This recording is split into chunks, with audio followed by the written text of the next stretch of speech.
Hai shoga, nimekuja kukuletea hii hapa hiyo sare. Nzuri lakini. Ndio hivyo. Gani? 50 kitambaa holini.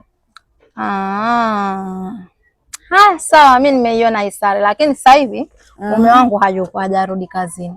Kwa hiyo wewe hichi kitambaa kiache, atakapokuja mimi nitamuonesha, alafu pesa akinipa nitakuja kukuletea huko. Basi haya.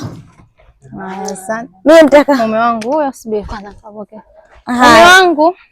Na mke wangu. Asalamu alaykum. Wa alaykum salam. Una mgeni? Yaani pana mgeni. Wewe nenda basi ukashughulike ule mgeni. Leta kwanza nikupelekee mkoba ndani tu alafu nitaenda. Haya sawa. Asalamu alaykum. Wa alaykum salam shemegi. Karibu. Haya sawa. Haya tupo. Haya. Mtu mwenyewe ananiweka tangu muda huo, nataka nikasambaze kwengine.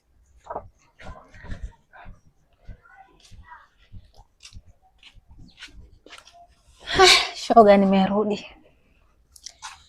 Ndio bwana kashakuja akamwambia tena akupe hiyo pesa nikakate chengine. Hamna. Kwanza unajua pale anatoka kazini, kachoka, hujui kazini kwa kapitia misukosuko gani, kapitia matatizo gani. Kwa hiyo hapo lazima kwanza mkae, muambizane, baadaye ndio utakuja kumpa hiyo habari ya sare. Basi haya. Mimi sare niachie, mimi nitamuonesha. Wale nitakuletea. Baadaye basi. Haya, asante, karibu. Haya. 50 jamani.